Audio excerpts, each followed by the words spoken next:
but Congressman Schultz wants to give an award to a friend of ours. We call it the Guardian of Senior Rights Award, that we give it to 60 Plus Association.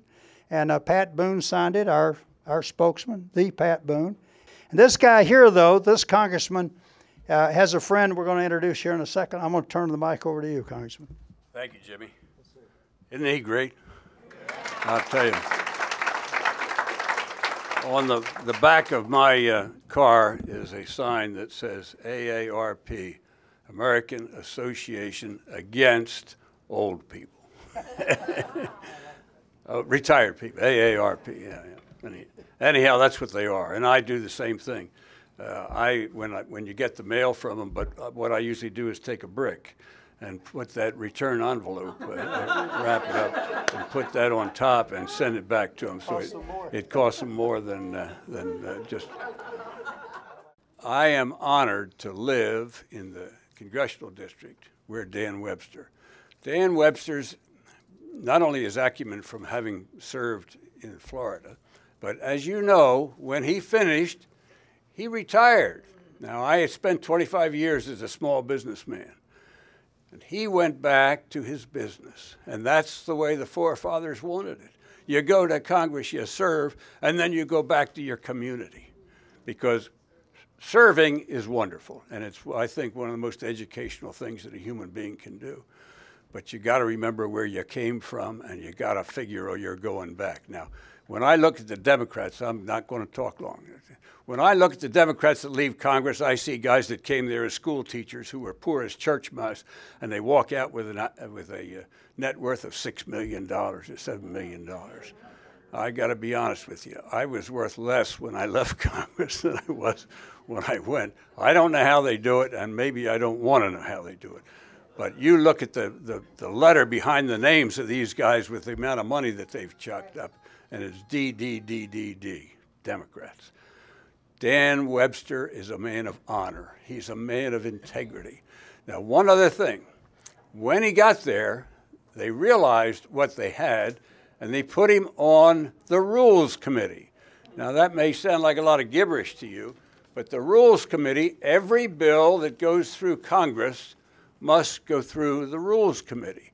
So although I spent 18 years, 16 of it on the Ways and Means Committee, and it was up to my ear in taxes and tax law and that kind of thing, and got, I guess, pretty good at it, Dan Webster has to not only know everything that goes on in the Ways and Means Committee, but the Foreign Affairs or International Relations and all of the other committees, armed services, as the bills come through and come to the Rules Committee, they have to know every paragraph and dot and tittle in that bill. And so he's not only a man of hard work, but a man of great intellect and a humble man, an honest, honorable man. And I ask you, I beg you, I plead with you to do everything that we can. There's a lot of money being poured in against Dan Webster right now. The people in Washington, Nancy Pelosi and their ilk, are just pouring money because they know the powerful influence that he has.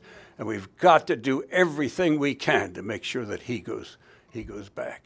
Why don't we have the congressman come on up and get this award? Here he is, yeah. Dan Webster. Hey, it's great to be here today, and thank you, Congressman Schultz, and also Jim Martin. Thank you. If you remember correctly, there was another opponent I had last time, and all of you helped us beat Alan Grayson. Yes. And here right at the first of the year, we celebrated the 1-year anniversary of a Grayson-free Congress. But I want to tell you this. Here, I could tell you a bunch of experiences, but I'm going to give you one little experience. When I got there, I said, I want to make a difference. So I said, I'm going to roll my salary back to 2008 because that's when they said if we did that, we could balance the budget. If everything rolled back to 2008. So I thought, well, I can do that. I don't need Harry Reid or the president's approval. I just do it.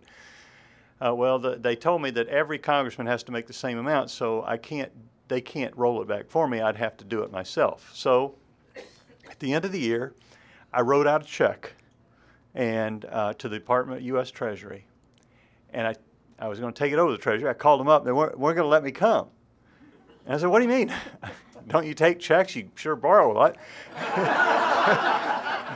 So anyway, they said I could do it.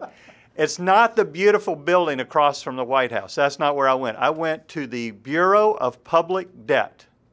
That's in a different part of the city. Anybody want to take a guess what part of the city the Bureau, this is true too, Chinatown.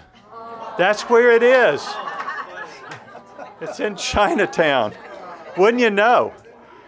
They don't have to go very far. So anyway, I did that, and about 3 weeks later, Warren Buffett was on TV saying, any congressman that gives back money, I'll match it. Okay. So I wrote him a letter.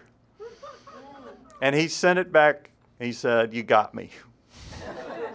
And he sent in his check. But that's not the only thing. The people at the Department of Treasury whispered to me, don't tell anybody. I go, why? They go, we're not set up to have a flood of congressmen come over here and want to give checks. I said, I'm going to tell them, but they're not going to do it. Trust me. I did, and they didn't. So anyway, that's just one thing that could happen. We could do this. We could get our budget in control. I gave back $500,000 of my office expense. And and even the USA Today said I was the most frugal person in Congress. And the Orlando Sentinel said I was the champ of the week for doing that, for walking the walk, talking the talk. So it can be done. That was over 35% of the money that I was given back. And that's about what we got to save. We're borrowing about 35 to 40% of our money. And if just every agency, every group, every congressman, every senator did that, we would have hundreds of billions of dollars. So, and I'm up for election. And I really appreciate this award because they're saying some nasty, mean things about me. All of it untrue. Even PolitiFact said it was untrue. They're false, lies, if you want to call it lies. That's what they were. But it's just the way it is. I don't do negative campaigning. I do positive. I believe that's the way it was meant to be. I want to change the culture in Washington. That's one of the ways. I want to change the way they campaign. But on the other hand, Nancy Pelosi's been here. They're going to bring a bunch of other money. It's all right. You know, it's the way it is. And hopefully we can say no to all that and say we're not going to let it happen. We're not going to let it be that way. And I think this is going to go a long way. I appreciate this Guardian Award because I plan on helping you every step of the way. I filed a bill, and this is a picture of what we've got to do. It's called the Prioritized Spending Act. And it says if we even if we stop borrowing, even if we don't raise the debt ceiling, even if we're just operating on cash, we pay our debts, we pay our military, we pay Social Security, and we pay Medicare. We have $39 billion a month left after that, and we can use it for whatever else there is. Those are the priorities that we have got to set for our country and say, these are important. These are commitments we made. We made a commitment to our military. We borrowed some money. We ought to pay it back. And we made a commitment to our seniors. And so stick with me. It's going to be great. Thanks for letting me come.